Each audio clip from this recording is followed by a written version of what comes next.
Every person's story has something to teach us. How others view life, how obstacles are overcome, how joy is felt, how fears are faced, how love is expressed. The Matters of Faith podcast explores individual stories of people's lives and how faith plays a part. It may not be your story, but it may help shape yours. And now, Matters of Faith with your host, Jay Wilburn.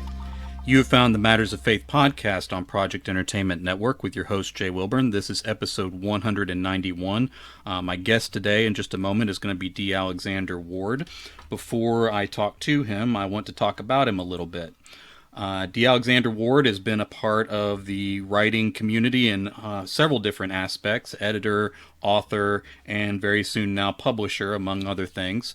His edited works have, both with partners and alone, have gotten a lot of attention, including the anthology Gutted, the Shadows Over Main Street anthologies, and Lost Highways, which I think is one of the best anthologies I've ever actually read. His individual work includes Beneath Ash and Bone, Blood Savages, and coming in at some point in the near future, Pound of Flesh, which I got the opportunity to bother him into giving me an advance copy. And I read that, and I'm going to be able to talk to him about that a good bit today. There's a lot to unpack there. I think it's a great book. His sound is on, so you can hear him laughing. Bleeding Edge Books is going to be his new publishing company, and it's not just any old everything that gets written kind of publishing company. He has a specific vision for that and things that he wants to put out there. And I find his career fairly interesting in some of the things that he's done and even some of the things he's considered doing. So I look forward to talking to him about a wide range of things. Before we get into that, I want to talk about our sponsor for this particular episode. Beautiful Feet Ministries of Tanzania is a faith-based ministry that is located here in the States and does work in the country of Tanzania. The missionaries John and Mary Long are the leaders of that.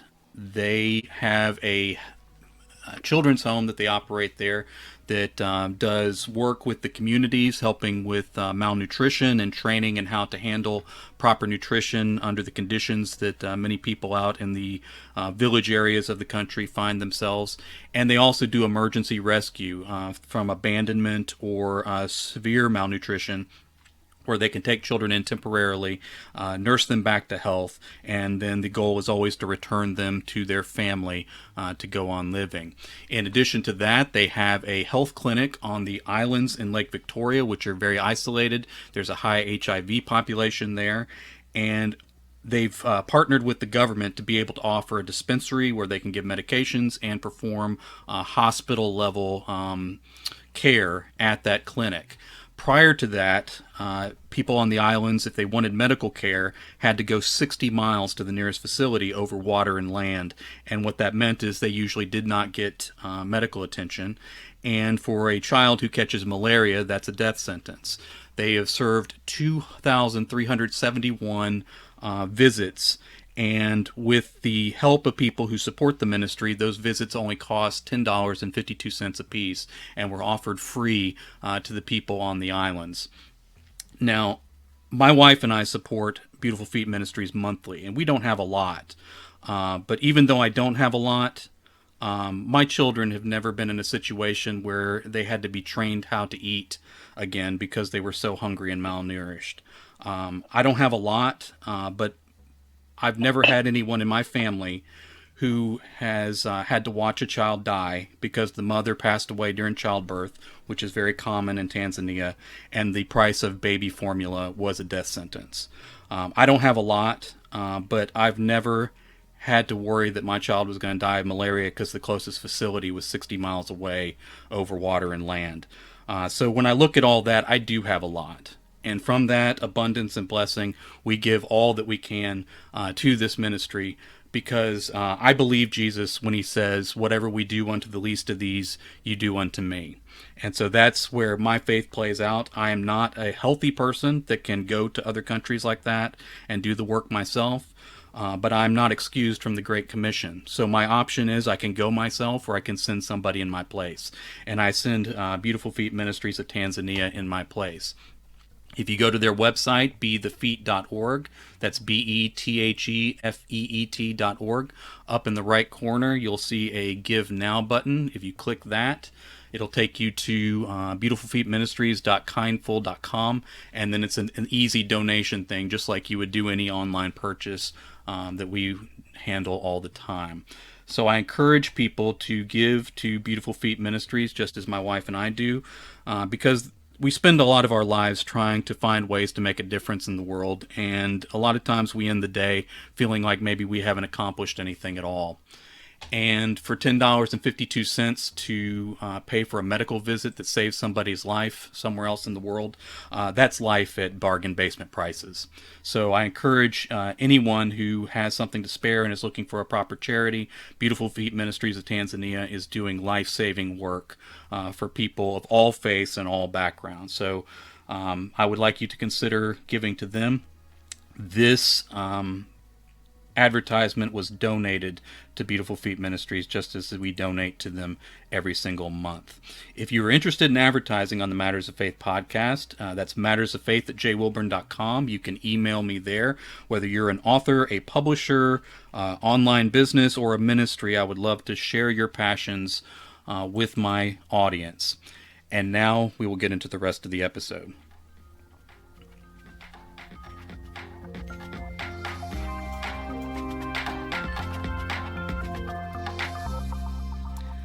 This is the Matters of Faith podcast on Project Entertainment Network. My guest on today's episode is going to be D. Alexander Ward.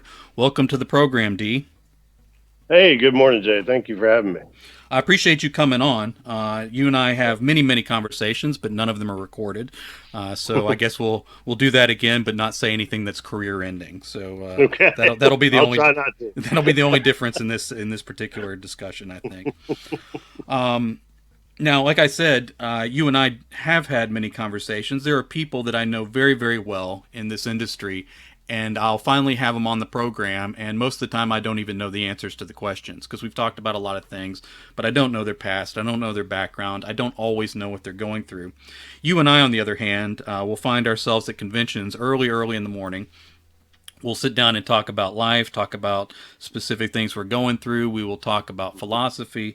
And we do that while our hoodlum friends are still asleep from their late night adventures. So we'll sit down before breakfast is open and then end up going to breakfast together. So you and I have actually talked a good bit about some things, but there's always something new to learn. To start off, can you tell me early on what sort of connections to faith or spirituality that you had? For me, I've always had a hunger for spirituality, and I've, tried a lot of different things because, when growing up, my parents weren't particularly, I would say they were religious, but they were not practicing. My mom was a Baptist, but, she didn't go to church often. My dad was Catholic, also didn't go to church often. Most of the time I ended up going with my dad's mother. We call her Mimi, to church. And that was either usually a Methodist or a Presbyterian church. So I got some exposure to that as a kid growing up, going to Sunday school and stuff like that. And then, later on in life, I certainly experimented with a lot of different philosophies and spiritual notions and things like that, before kind of making, some of them are pretty interesting, but before kind of landing where I am now, which is sort of I like to refer to myself as a Catholic humanist, because I certainly I have a realistic view of what goes on with the church and its many faults. But at the end of the day, I feel like the people are the church, and, the faith is there, whether the politics or the management is lacking. Now, family is really important to you, both family of origin and the family that you chose for yourself. Why do you suppose that is such a sort of a cornerstone of who you are, and why it means so much to you? I don't know. I guess I've never really thought about it. To me, it just seems 100% natural. Like I couldn't, imagine. And I mean, there's the family that you, like you said, you're born with, and then there's the family that you choose.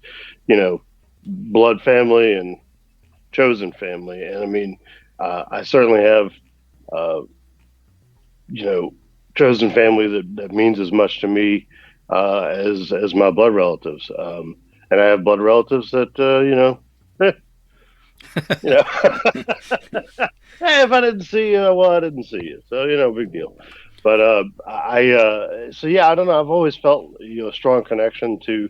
I guess to me, it has something to do with I mean, really, in the world, when it all comes down to it, if everything else falls away, you usually, or you should be able to still count on your family, and so that's always been important to me because the world is a terrifying place, and one that you can often find yourself alone in or Now, feeling alone. yeah, So um, like I said, you and I have had some pretty deep conversations over the years, just because we happen to be in the same location, um, and you and I do consider each other friends. I I find in you that you tend to thrive or even seek out friendships that, and I'm sure it's not like this with every human being you run into, but there seems to be either an innate or a conscious effort to form particular friendships that are deeper, that are stronger, that go further than just, oh, we happen to see each other and we say hi kind of thing. sure. Is it just something about your nature, or is there a conscious choice involved where you look for that depth in the people you connect to, even when they're not family?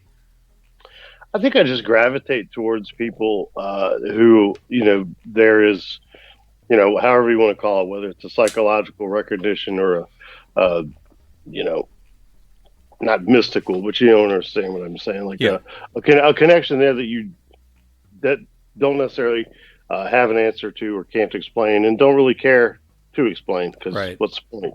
But yeah, I mean, I've always been a person who I felt it was important to have a small group of close friends rather than a huge group of people that you're just kind of you're not really engaged in each individual relationship. To me, I mean that's not to say you can't have friends. I mean I have a lot of friends, but close friends, like really, ones that I can sit down with and you know like we've done over the years, and have these conversations and break down and have life issues and talk about it. And, that's those are few and far between for me, and I prefer to keep it that way. Yeah. Um, one of the connections you and I have is sort of running through some health issues, Mm, and we kind of find ourselves in a strange place where we sort of really empathize with each other, but we wouldn't trade places. Like, right. we both kind of feel like the other person has gone through more than we have, kind of thing. Um, to a level where we're almost impressed with each other, but then we keep trading it back and forth, trying to say no, you've suffered more than I have, kind of stuff. Right. Now, of course, mine was the kidney transplant, and I sort Yeah. of, one of the places we sit down a lot is Scares That Cares. So my kidney transplant took place between two Scares That Cares, and Hmm. I'd gone through this rejection episode that I had to overcome right before Scares. Probably shouldn't have come to the convention, but I did it anyway. And I remember you and I sat down, and like you just kind of teared up and said, "I'm just so happy to see you." And it was more than just like, "Oh, well, we've come back together." It was like that you genuinely were afraid I might not make it, just like I was. Oh, And then like being back in the same room was almost like this catharsis in a sense. hmm. Now at the same time, you've dealt with cancer, and instead of just dealing with it once, you thought you'd give it a second go round, I guess. Um, Yeah. Well, anything worth doing is worth doing twice, right? right, right. Uh, Let's talk about the first time you dealt with that. Was it the same cancer both times? Well, it turned out to be, yeah. The first time was I they discovered it back in 2016 in November, and I went in for basically there was a whole set of symptoms, and everybody kept going, you're too young. It can't be that. It can't be that. It's got to Right. be something. Blah blah blah. They finally, sent me in for colonoscopy, and it's one of them things like when you walk out of the room to go meet the doctor, I could see it on his face, and I was like, oh fuck, this is not good. And he was like, I mean, this is my normal gastroenterologist, and as nice as he is, he wears it on his sleeve. He has no poker face, and he was like, I'm really sorry to tell you this, but yeah, I mean, we're gonna have to, we took a sample and we're gonna get a biopsy. He's like, but basically, he's like, from what I'm seeing, this is cancer and it looks bad. And I was like, well, thanks for the comforting words.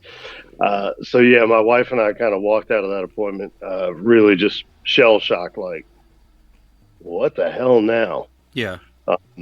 So after I was scheduled for surgery at the end of 2016, but got sick, just like, I don't know, upper respiratory infection or Right. something. Right. I remember. Anyway, so they had to bump it. Ended up going in January and they removed, I think, if I recall correctly, 15 inches of the colon. And they thought they got it all. They took out a bunch of lymph nodes around it and everything. And they were fairly certain that they got it all. And then, lo and behold, just last year, or well, what am I saying? Yeah, October. Yeah, just last year. I started having some weird, stomach pain issues, and it wasn't really about that guy. Basically, I was having the stomach pain, this chronic stomach pain, and I couldn't figure out why. And so they had me come in, and they did like a CT scan, and basically walked out of it, and they're like, well, we don't see anything wrong with your stomach. We have no idea what's going on there, but we did see this in your liver. And so anyway, if scans and tests later or whatever, everyone's going like, well, we think it's a cholangiocarcinoma, which is a different cancer than colon cancer. But they basically, in the end, they scheduled me for surgery. They took out 70% of the liver, which is as much as you can take. And but the miraculous thing about that organ is that it regenerates itself. Right. And after they biopsied it, they were like, oh, yeah, this was not cholangiocarcinoma. It was colon cancer that had metastasized from where it was before and gone to your liver.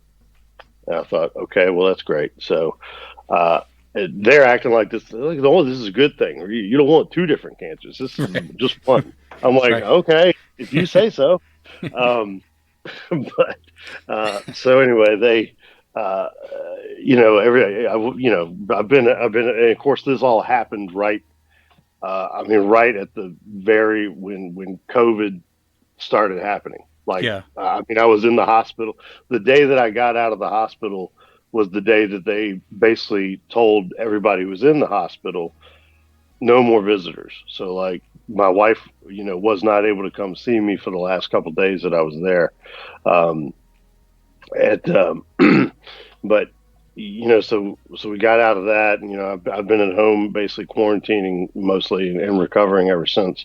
But after I had enough time to heal up from the surgery, they started me on a chemotherapy treatment, which I've been on for the last 6 months.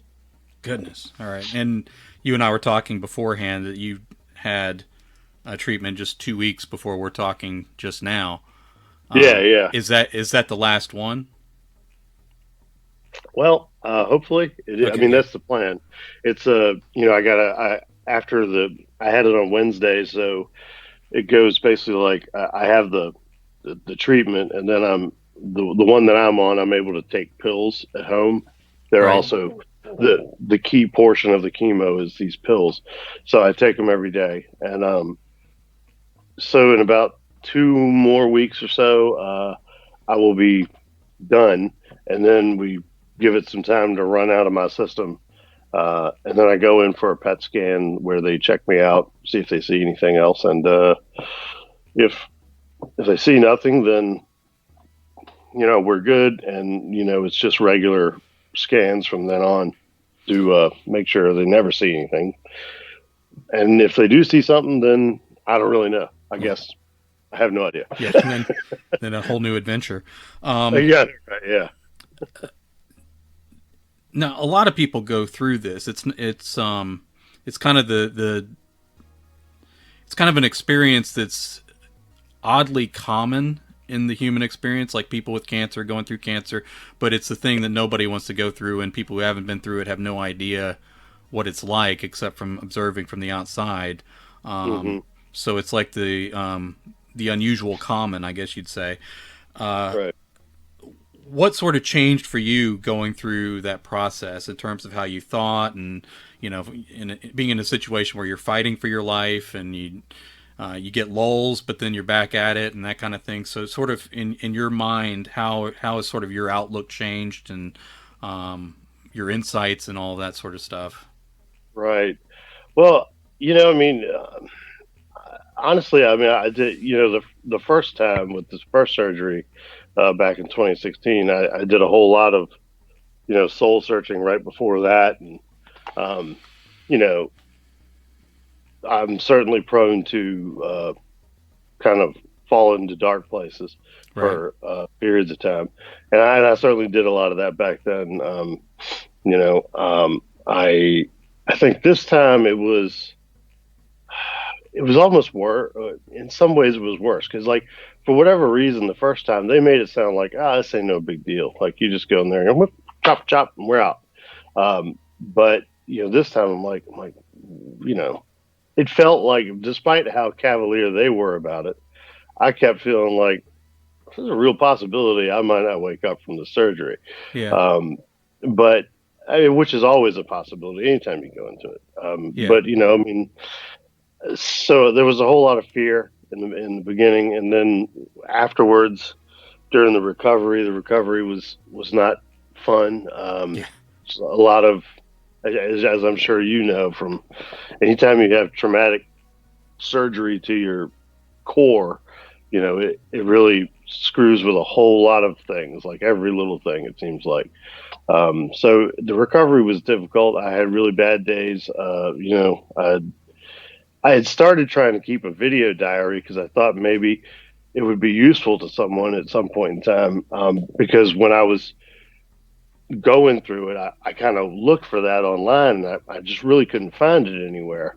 Yeah. Now I think I understand why, because I couldn't keep it going. I just, there's only so many times you can, like, lose your shit on camera before you're like, you know what, who the hell wants to see me losing, breaking down, and because I'm having a terrible, painful day, or I'm just, because even though you're supposedly cured, you're like, what if I'm not? What if this is, just the start of a very long journey that just spirals downward? Which you never know, but there's only so much you can do about it. I guess I just tried to focus on, the things that I could control, the things that I could do something about. And, despite statistics, the weird thing about pretty much everything about my particular case, they kept saying, like, well, this is very unusual. This is very unusual. So, like, every time I read a statistic, and I talk to my sister about it, I'm like, that, like, 75% of the people, they blah blah blah, and she's like, yeah, but you got to remember, you're like in the 2%, area of these other 75%, because, like, the shit that's happened to you doesn't seem to happen to those other people. And I'm like, well, hopefully that's a good thing. So, I tried to find some hope in that, and like I said, just really tried to focus on the things that I could do and could control, and I won't use the phrase "give it up to God," for the rest of it. But I mean, yeah, it's like, it's out of at a point, everything is out of your hands. I mean, really, it's all out of your hands most of the time, but we do love the illusion of control. So, Yeah. yeah, so that was probably the main thing, is I just kind of learned to let some things go, and we'll just see where it takes me, I guess.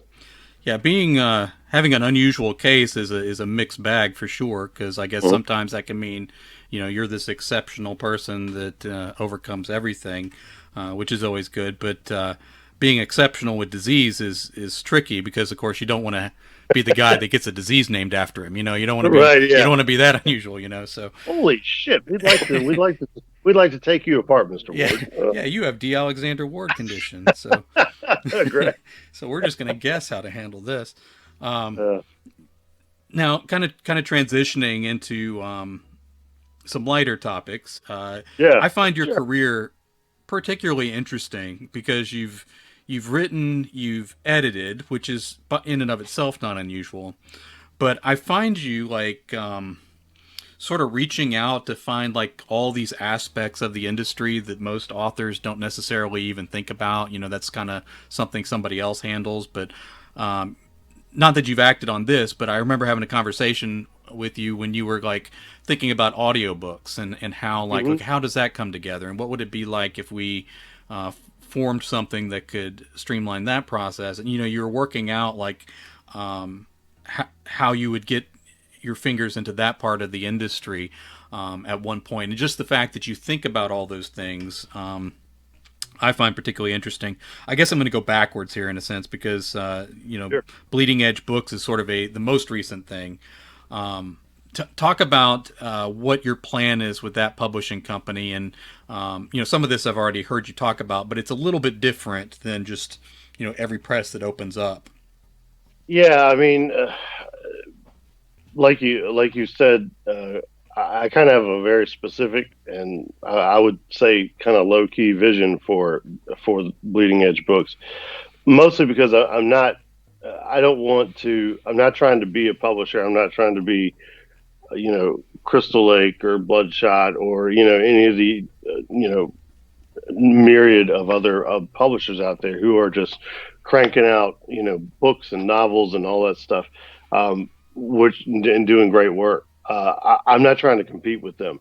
I'm merely it, chiefly it was brought about by the fact that I kept getting like, I mean, I don't, and I'm not like blaming anybody because I get it, but every time I would approach somebody with an anthology idea, it was always such a hard sell.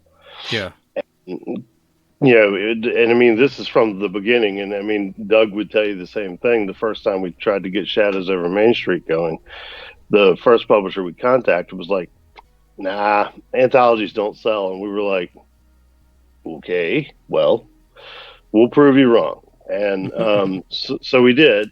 And I mean, so that's why I continue to not believe it when people say that. I believe they're more difficult because they're expensive. You pay 15, 20 authors, what they what they deserve for their stories, and the out of pocket for producing an anthology is daunting. I get that, but don't tell me it doesn't sell after that. If it's not selling, you're not doing something right, or you didn't put together the right product or something. I don't know. But I mean, Doug and I, the things that we've done together, the thing, Lost Highways, did pretty well. I don't see the reason to be so reluctant about it, but yet I kept hearing people be reluctant whenever I brought up an idea. So basically, it was like, I'm already doing the promotion. Like, once the book is out there, uh, I've always had a real hands-on approach to it, and getting it, passed around, known. I've put a lot of, my own money into advertising, things like that. So it was like, well, I'm already doing that part anyway. Why don't I just make the damn book myself? Hmm. Uh, and that way, I don't have to ask anybody's permission to do an anthology.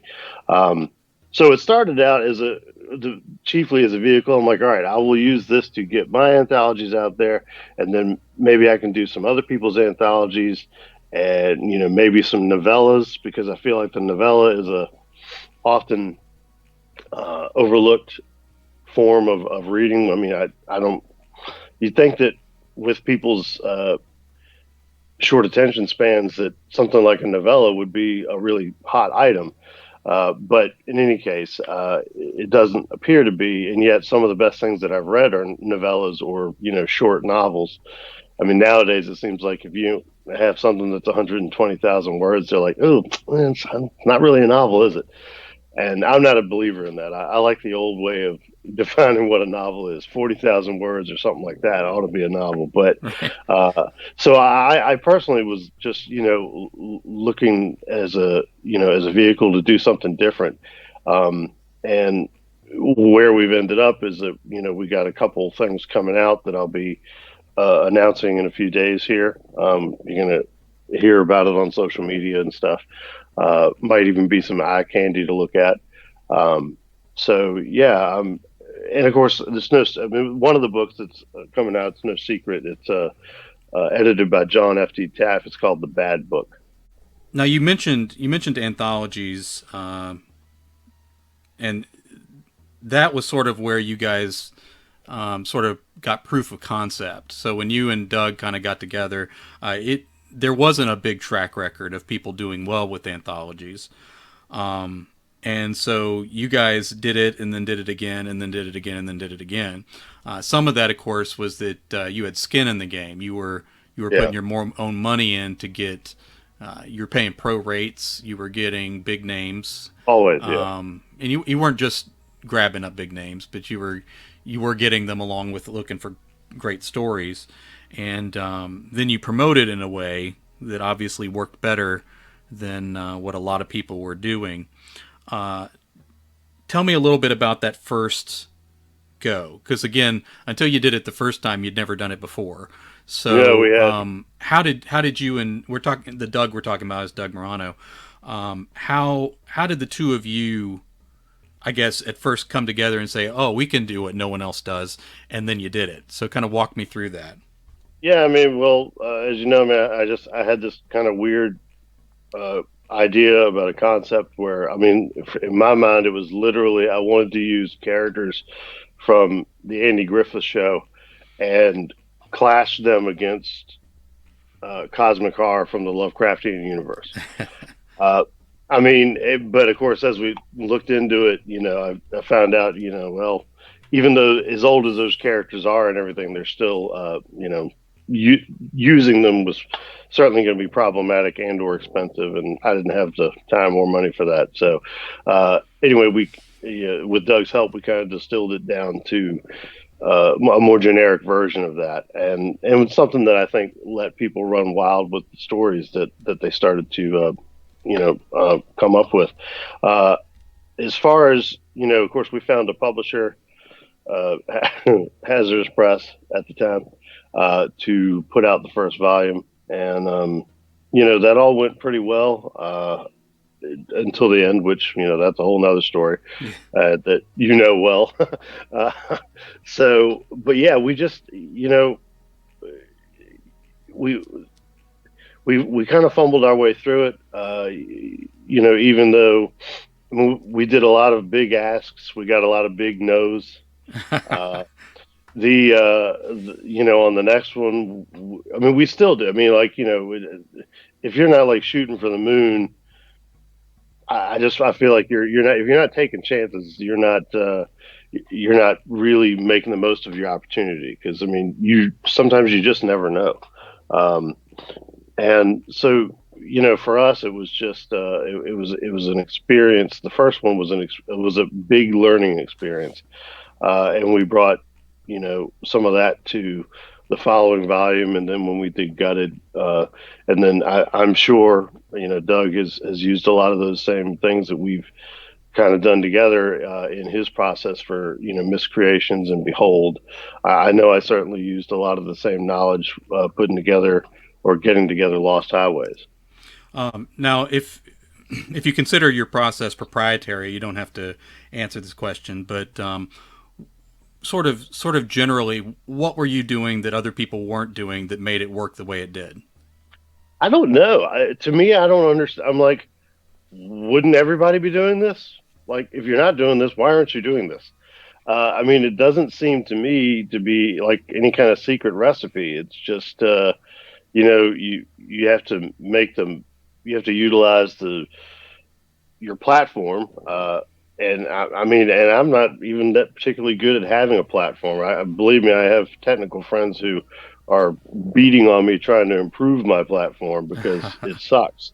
But I mean, you talk about it. You is if you can keep it in the imaginations of the people who are your target readers, uh, and I mean that's always one of our big things. We don't wait till it's ready to talk about it. We start talking about it when it's just in concept, Hmm. or you know what I mean, because you release a little thing here and there and here and there, and it seems to help build the excitement and the anticipation for it.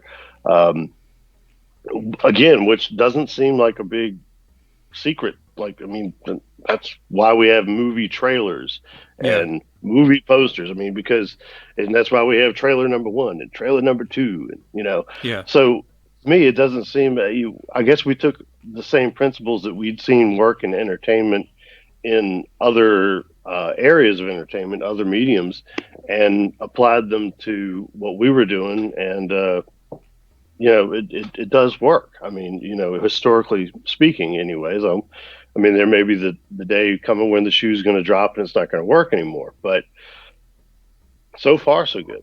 Now you're advertising. Are we talking like Facebook and anywhere else, or? Yeah, we would do targeted ads on Facebook, which I know a lot of people have said that they don't have a lot of luck with. Again, I don't know if maybe they're just not targeting them right. Yeah. Maybe they're not. I don't know. So we had success with those, and of course, the Crystal Lake, when we were working with them, they would do their own advertising as well, Hmm. um, on podcasts and things like that as well. So and there's going to be that side of that. I'm going to be learning new stuff with Bleeding Edge Books, because there's a whole side. As much as I know about the process, from having done it, there's a whole other side to it that I don't know, that I'm learning about now and will continue to learn about. I just and that's another reason why I don't want to get locked into trying to crank out 10 books a year or something like that. It's good for me. Bleeding Edge Books is going to be more like maybe 3 or 4 books a year, maybe two anthologies and 2 novellas or something like that. Um, but as is my way, I want to focus on quality rather than quantity, and you know pick some things that are maybe a little off, like that would be a hard sell to other publishers, which was the case in John Taft's book. So Now you were very specific when you were doing anthologies and you had to work with another publisher, that authors were going to be paid pro rates. yeah. Why is that important?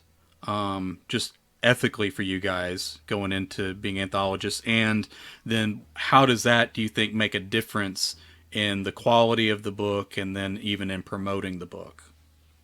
Well, I mean, as an author, I mean, I guess predominantly it's like, if someone wanted me in an anthology, I would hope they'd be willing to pay pro rate to me.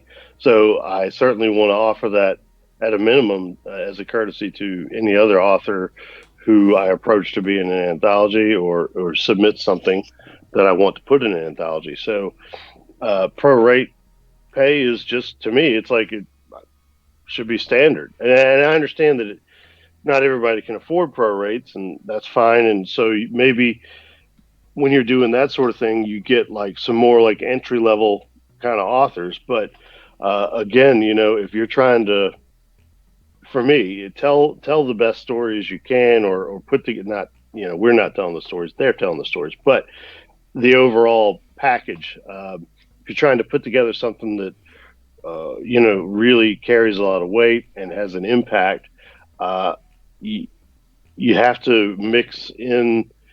experienced authors with new voices. Um, and you're not going to get those experienced authors unless you're paying at a minimum pro rates and sometimes well over it. I mean, even I can't even. I tried to get a Stephen King reprint for Lost Highways. Man, I laughed so much after I got the email back from what they wanted. Oh I yeah. thought that's like the entire payment for all the other authors in the anthology for one story. I'm like, no, it ain't worth all that. But it was so yeah, it's real eye opening sometimes. And I mean, I don't fault these people because I mean, some of them are so busy and so successful that they just they're like, hey, listen, man, I couldn't do it for any less than blah blah blah. Whereas other authors are like, man, I'd love 5 cents a word, I'm all over it. six Yeah. cents a word, hell yeah. So yeah, I mean, I just feel it's important to elevate the quality of the product as much as you can, and to elevate the. Uh, I mean, certainly, if you have bigger names on the cover, that's going to register with people. But I'm definitely a big believer in mixing in those kind of like you know big names or bigger names with new voices that people maybe haven't heard so much of. And because I think that's important to keep the genre uh, fresh and Yeah. constantly evolving. Um, now you have worked with some big names, those that you approached and got turned down from, but then many that you approached and were able to land. Hmm. What was sort of that moment for you where you were working with a particular author? You're going to, you're editing his story in whatever form that was, and you couldn't believe it. Like it's like, I can't believe this guy handed me a story and I'm in charge of putting it in. Who was sort of that person for you? Yeah. Well, of course, with Gutted, when we got the Neil Gaiman reprint, that was pretty. You know, I mean, that was one of those ones where like we were so glad that we shot for the moon on that because uh, I certainly didn't really think we would get it. But and to Doug's credit, he kind of bulldogged that one a lot, and he got it. And but yeah, like reading it and thinking about it, and like you know, it was trippy because it's like you're like, wow, I cannot believe this is happening right now. I cannot believe we just got an email from his agent, and here's the story, and blah blah blah. And I don't even think we had any edits, to speak of. Um, so that was definitely a surreal experience with Gaiman. Um, you know, getting a Joe Lansdale story for me in Lost Highways was also kind of like that. It was like, man, because I really didn't think he was going to go for it. And I approached him at Scares to Care and talked to him about it. And, he was like, well, yeah, I mean, maybe it depends on what and again, we had to kind of negotiate payment um, because, he's so successful, obviously, and such a huge name. But yeah, I mean, working with some of those big names, um, of course, working with Josh Malerman has always been kind of a gratifying experience. But we've kind of been working with him since day one because his first short story ever published was done in Shadows Over Main Street, Volume One. Up to that point, he was known for Bird Box and the uh, apparently gallery of novels he has written just sitting around. But so that was really cool. But he's kind of been with us since the beginning, so it wasn't really intimidating at the time. Now it's Yeah. more intimidating because his success has just gone up and up and up. So now it's like, oh man, I hope he has time, or I hope he has the desire to try and give us something for this or give me something for that. But yeah, it's really cool to kind of meet some of your heroes and work with them. I mean, sometimes it's not. That there's a reason why they say never meet your heroes, and I've had moments like that too, where I'm like, that guy, okay, well, whatever. Uh, but yeah, I mean, for the most part, it's been very gratifying and always a humbling experience for me. That was his first published short story from Hmm. Shadows One. Holy smokes, Yep. man, he went Yeah, fast. the Fiddlehead Party at I can't forget the Carpenter's Farm. Yeah. Yeah, yeah. Wow. Um, okay, what's it like then editing a Joe Lansdale? Like, do you have the guts to like go in and tell him to put a comma somewhere, or to say, No, could you punch up this paragraph a little bit, Mister Lansdale, his own self? no way. Uh-uh. No, I'm not even sure that's an option. I think it's like, hey, here's the story. If you want to take it as it is, I'm like, even if I found something in there, I'd be like, Mr. Lansdale, He can I'm not, spell I'm not, I'm tomato not any messing way he with this. wants. Is that what you're Right, saying? exactly. Tomato any way he wants. So yeah, no, that was definitely one of those things that I'm like, I, even if you found something, I don't recall even finding much, if anything at all, in any of those kind of stories that are done by the established guys. And these are reprints, so most of them have already kind of been through the editing thresher, whether it's by them or other editors where they've put it in an anthology or a book of their own.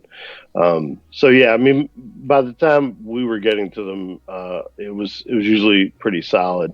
But even so, I would not have had the audacity to suggest any changes.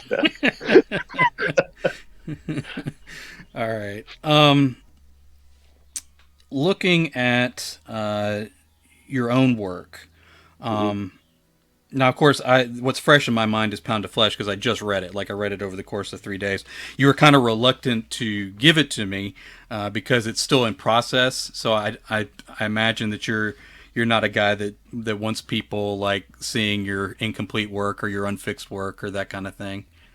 Yeah, yeah. I definitely was kind of reluctant. I'm like, maybe I could just send them a part of it, but uh, you seem to be game for the whole thing. So I'm about 80% through with the most recent round of edits, which is, how it is sometimes. Like, Bloodshot had said already, like, oh, I submitted it a while back. They said, okay, great, yeah, we'll take it. And then for me, this always happens. It's like then you go, oh shit, I've really got to make this thing good now. Like all those little things that have been bothering me that Yeah. I thought no big deal. Now it's time to get in and fix those. And for some reason, I never seem to be able to do that prior to the submission process. But like once it's the thing, I'm like, all right, now we fix all the little things.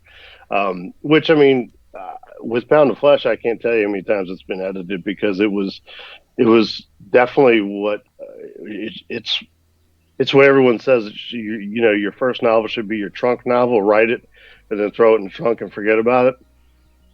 Well, I tried to do that with Pound of Flesh. I wrote it the first time back in 2012, Oh wow. um, and I had it edited by a couple different people. I've changed. It was extraordinarily long at the time. There, it was like 189,000 words or something. I don't know. It Oh was wow. blah blah blah. I'm like, oh my god. So I learned the value of cutting a lot of it out, and over the years, like I just kept doing something with it. I rewrite it, edit it down, fix. Just kind of try and improve the writing as I improved as a writer, um, and then I just kind of walk away from it. And then, a year later, I'd be like, man, really like to see that one go somewhere and do something because I can't get the story out of my head. Um, so I just kept at it until I got, like I said, I put it in front of Pete at Bloodshot, and he liked it and said he wanted to put it out there. So I'm again just still trying to make it the best it can be, and I'm super sensitive about it because I do feel like it requires a little bit more work than something that I would write right now you know from a fresh start because I I do kind of have to go back and fix some of the just not that the writing was bad per se back then, but it's just different from me now. However, I also believe it's important to kind of preserve that um, older voice that I had, Right. because I mean, it's a very, as you've read it, so you kind of have an idea, but it's a real uh, kind of it's not an odd book. It feels to me like a kind of a love letter to the horror that I grew up on. Yeah, it's fun. It's funny when I like to talk to authors when I've read the book. I think that's a deeper conversation than the Yeah. tell me what it's about, where'd the idea come from, Right. what kind of monsters in it, that kind of thing. But then I'm always very conscious about not spoiling. So um, just for my own uh, to frame this for myself, this book was written before like Beneath an Ash and Blood and Savages. Was it? It preceded all those. Oh yeah. Okay, Yeah. Sure and was. you had a short story collection a long time ago. Yeah. Feast of Buzzards. Feast of Buzzards. Okay, did it Yeah. precede that? Yes. Wow. I mean, it Okay. was kind of around the same time. I mean, the stuff that was in A Feast of Buzzards were short stories that I had written prior to, 2012. Some of them, and then Right. some of them after or during the process of writing Pound of Flesh, the first time. But yeah, it definitely precedes all the other work. It's just that I've rewritten it, and I mean it truly is almost not the same book because I've gone through it and changed so much. I mean, entire portions, entire events on the timeline have been shifted and rewritten and thus and such. So it's it's definitely not the same book that it started out as, in 2012.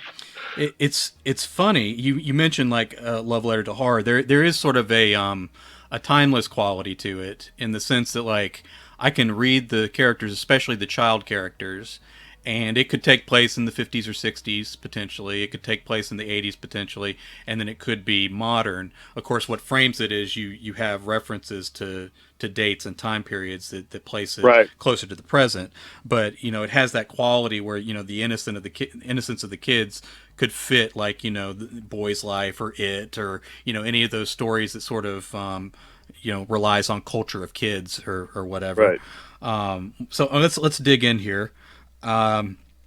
You do have some religious references in it. You have sort of a portrayal of sort of the fanatical side of religion, and then the the boy character himself, again being very careful not to spoil anything, the boy character himself kind of has to decide what he thinks about God and that sort of thing after all these experiences, whether he still believes in an afterlife in a traditional sense and all of that.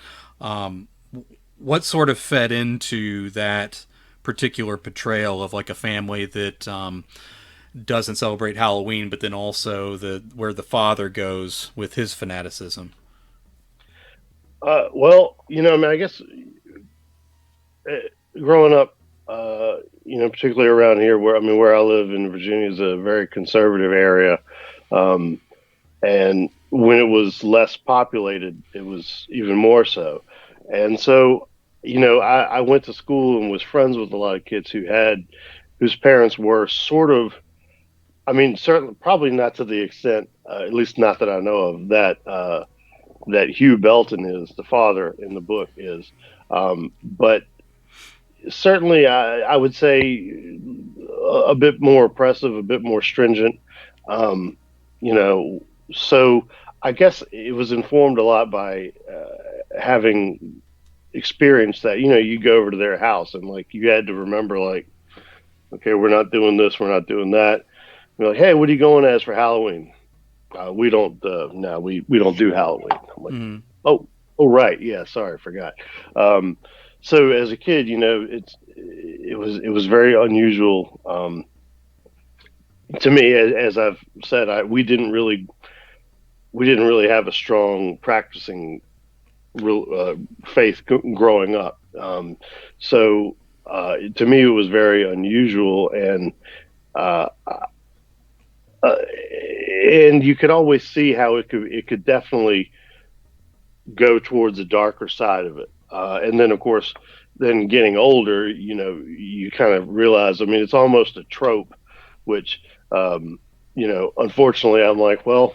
sorry, I wrote it in 2012. It's and I realize it's a trope now, but it seemed fresh to me back then.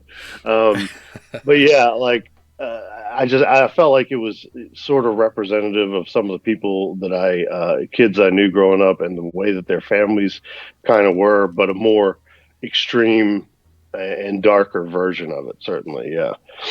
With Noah, I just feel like I would imagine any kid growing up in a household like that uh, is going to struggle with it as they get older and try and figure out how they feel about it.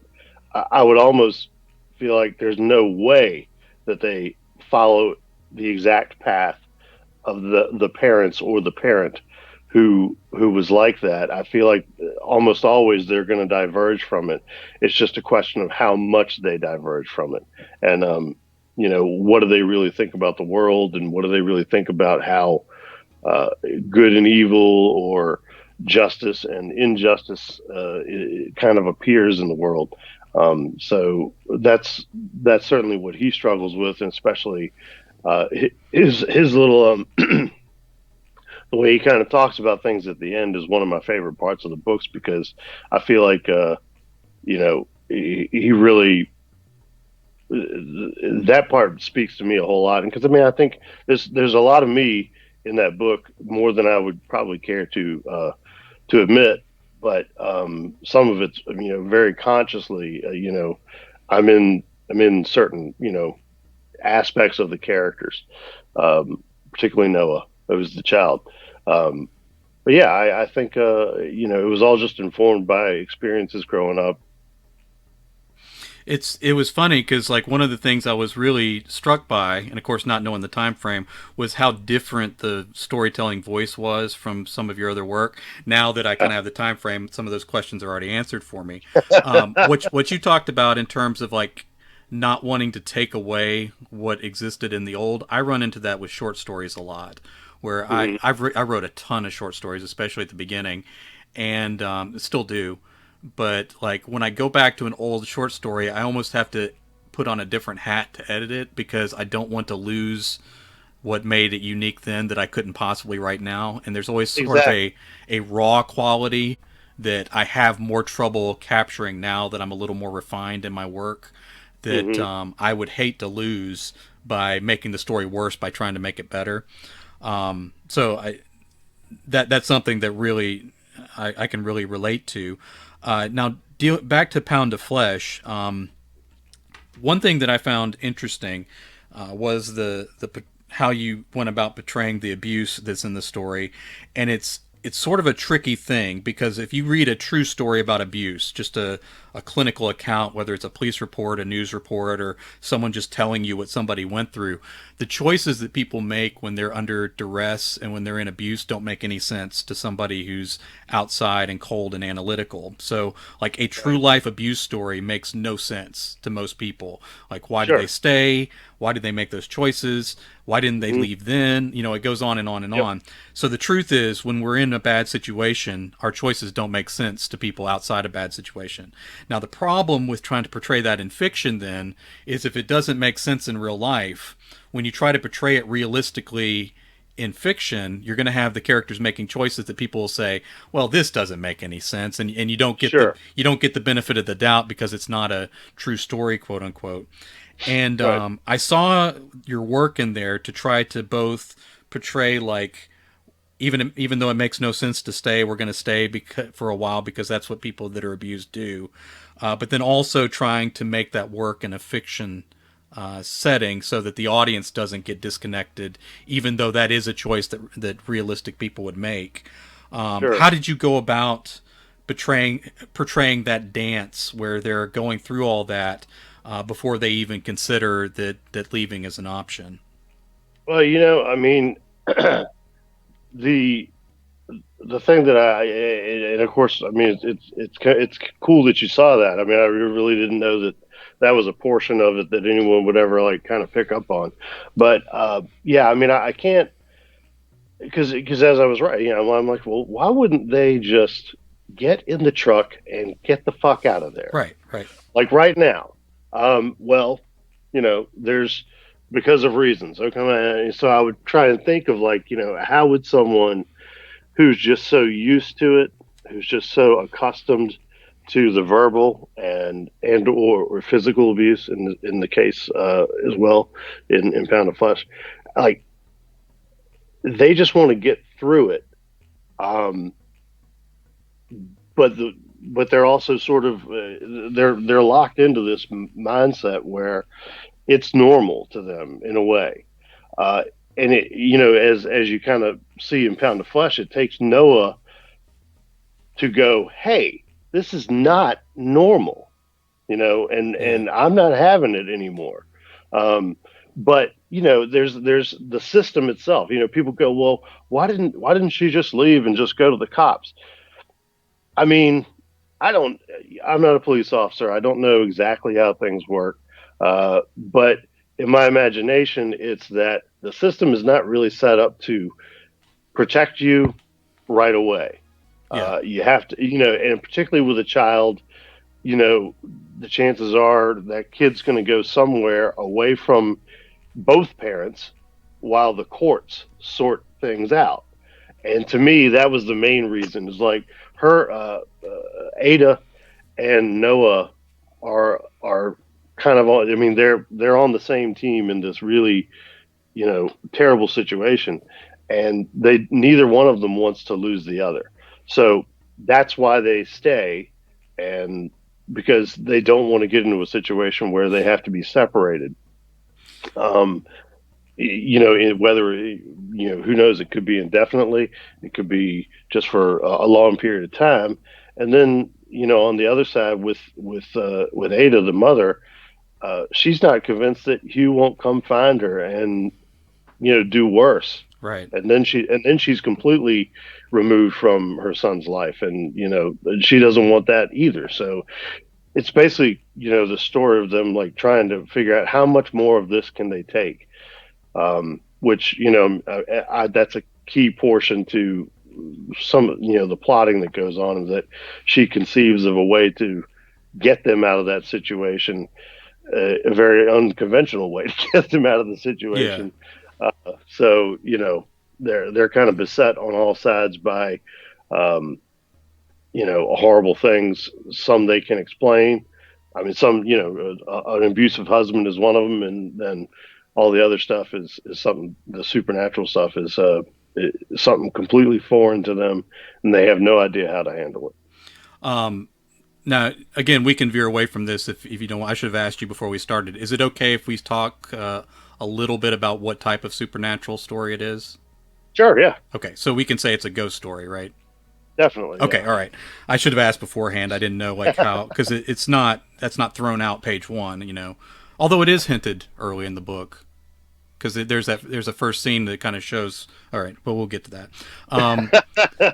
Okay, so the interesting thing is, like, the things that make it difficult to write a realistic story that involves abuse is similar to the things that make it difficult to write a story about ghosts, because you get to the same question, like, why didn't they leave, kind of thing. In Yeah, your book, because the abuse is sort of the primary thing that's going on, it's almost like the ghosts, even though they should be primary, they're almost not the biggest threat in the beginning.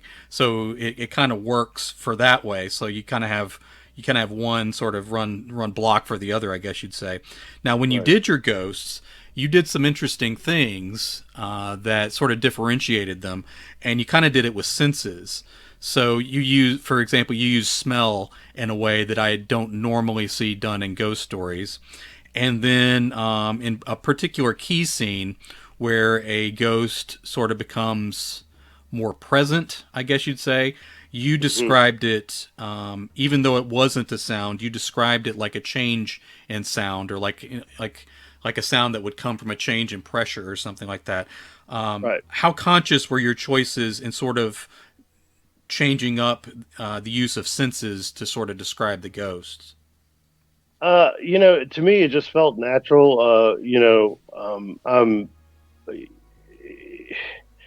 I mean, I've, without getting too much into it or whatever, I'm not going to get into the paranormal, you know, ghosts are real, ghosts are not real, whatever type thing. But I've had strange experiences before, and some of those sense things I've experienced myself before. So it seemed like a natural way to uh, for the characters to experience a phenomenon which really is sort of beyond explanation otherwise. Right. Because I mean, if you see something, then you see something. You can talk about what you see, but again, I mean, it's horror, so isn't part of the fun not showing everything right away? Yeah. You want to hint at things, and what does that smell? What is that? I've got a chill, or I feel like the pressure in the room has changed, and all that sort of thing. I think when you give the characters a chance to experience something in a way that's other than sight, it helps to ratchet up the tension a little bit. Right.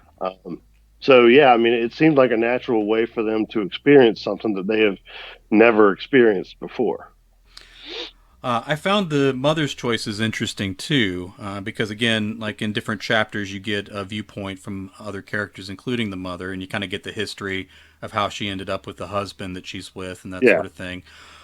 It was fascinating to me, and I don't know how conscious this was on your part, or if it just came together in the writing, that the way that she sort of has a pattern of ending up with bad guys, both in the natural world and then it plays out in the supernatural world the same way. And Right. it's sort of the same character flaw both times. This idea that, like, either I can make it okay, I can justify the bad, or I'll figure out some way to make it work. And so that's sort of how she ends up with the husband she's with. And it's sort of how she ends up making a bad deal, a bad compromise, I guess you'd say. I'm Right. trying to choose my words carefully, with the with the primary supernatural threat as well. Hmm. Was that a, because it's really well orchestrated in the book, and it's not spelled out directly. It's not like you sit down on a paragraph and explain, okay, here's how these two things are connected. Were you aware that you were making that character choice with her, or is it something that sort of evolved naturally in the story? I mean, it seemed like, I mean, on one hand, I thought, well, maybe this is too stereotypical, maybe it's too cliche, but it also seems like uh, the way that anybody in an abusive relationship kind of ends up there is that, I mean, either they see it and they're like, oh, hell no, I'm out, and problem solved. Okay, they're gone. But someone who chooses to stay because some other portion of that relationship is worth it to them, or they feel like you said, they feel like they can change it. It's not so bad. It was just the one time, or it's just every now and then when he drinks or whatever, that kind of thing. Right. I mean, that seems like a very prevalent mentality for people who find themselves stuck in an abusive relationship. So it seemed to me a natural way for her to think, especially being, somewhat. I mean, she was young, obviously, when they got together, and I mean, she's not all that old in the book. None of them are, but it's just it seemed like a natural. Uh, it seemed like a natural way that her mind would have worked and gravitated toward those choices. I think, particularly since she, came from a semi-abusive background with her own father. Not quite, certainly nowhere near as the same with her husband, but there was definitely precedent there. She had already seen it, already experienced some things like that. And again, she just, what was normal and acceptable to her was very warped and skewed, unfortunately. Now, sort of wrapping this up, you mentioned how much longer the book was, and I could see that because there's almost like a whole separate story that took place in the past that could definitely be its own novel. And I imagine that's where a lot of those tens of thousands of pages went, was to that backstory. Yeah. That I imagine was probably pretty difficult to cut, but was the right choice. Kind of leaving it to the reader to sort of fill in the spaces, because you give enough to where we understand where all these restless spirits come from and what they're dealing with and all of that. So what was your process then, or I guess what was the pain involved in making those deep cuts to take out what was probably pretty good material, but was basically like its own separate novel and wouldn't have added to the story? Yeah, I mean, it was, the stuff was okay on its own. I mean, it was, you know, at some point in time, you got to go, do I really need this much detail? And I mean, especially I have become more of a plot driven writer, where when I'm writing something, I go, yeah, this detail is nice, or this, scene setting is nice, but let's get back to driving the plot. Um, so for me, it wasn't a huge deal to cut them. Part of what it was, as you know, there's kind of a parallel um, storyline going on there. I mean, like Noah the kid is also, in addition to dealing with what's going on at home and with his mother, he's also got this parallel storyline that's going on that nobody else in the story knows anything about. Right. And those two in the first version were very disconnected. So I had to, part of what I did was to try and make that side, whatever you want to call it, side trek, relevant to the main plot, which it wasn't at first. It was completely just something that I wanted to do. I wanted to show him doing, but I did have to figure a way to sort of make it relevant, where they where both events kind of dovetailed together eventually. Okay, that's interesting. Before we go, can you tell people where to look for what's coming from you, either from yourself personally or from the new press? Yeah. Well, of course, I'm on Facebook predominantly a lot, Twitter. Um, every now and then I'll put something interesting on the Instagram account. Yeah. But yeah, I mean, you can find me on Facebook, D Alexander Ward, Twitter at D Alex Ward, and there will be the Bleeding Edge Books is, I'm ramping up the presence for it, but slowly but surely, because I just haven't had a lot of focus, as Yeah. you Yeah. can imagine. Right. But yeah, so there's going to be some, like I said, some information coming in the next week or so, some eye candy to go along with it, and I'm pretty excited about it. And so that'll be hopefully the first step along the way of promoting the initial debut of books that are going to be coming out from Bleeding Edge Books. Excellent. Thanks for being on, man. Oh man, thank you. All right. Always a pleasure. Before we go, I want to remind everybody our sponsor today is Beautiful Feet Ministries of Tanzania.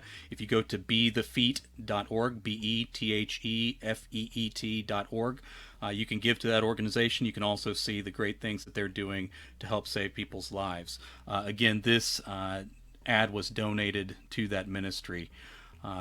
Really enjoyed this episode, and I look forward to talking to everybody again next week.